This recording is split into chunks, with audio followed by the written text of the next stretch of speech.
অন্য মানুষের জমি থেকে লাইন ফুটো করে কিভাবে নিজের জমিতে পানি নিতে হয় সেই টেকনিক। তারপর 5 লিটারের বোতল ফুটা করে এইভাবে নিজের জমিতে ঝর্ণার মতো পানি দেওয়ার টেকনিক।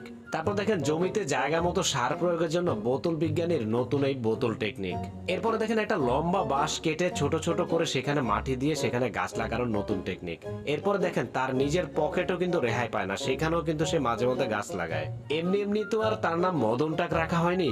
প্রায় সময় কিন্তু দেখেন আমাদের প্যান্টের ফিতা বের হয়ে যায়, সেই ফিতাটা ঢোকানোর জন্য দেখেন কলম দিয়ে কত সুন্দরভাবে প্যান্টের ফিতাটা ঢুকায় ফেললো কোনো ঝামেলা ছাড়াই। এরপরে দেখেন একটা বোতলের মুখা আগুনের হিট দিয়ে তারপরে দেখেন কাঠি দিয়ে একটু ধাক্কা দিল, এরপরে কেচি দিয়ে সামনের আগাটা কেটে দিয়ে দেখেন তেল ঢালার জন্য কত সুন্দর একটা ব্যবস্থা করে ফেললো। দেখেন কয়েলের আগায় না জ্বালিয়ে মদনটা কয়েলের গোড়াতে জ্বালালো এবং ক্লিপ দিয়ে সেটাকে আটকে রাখলো। আজকের ভিডিওতে দেখানো কোন টেকনিকটা আপনার কাছে সবচেয়ে বেশি ভালো লেগেছে কমেন্ট করে অবশ্যই জানাবেন, এবং ভিডিও ভালো লাগলে লাইক কমেন্ট শেয়ার করে দিবেন। ধন্যবাদ।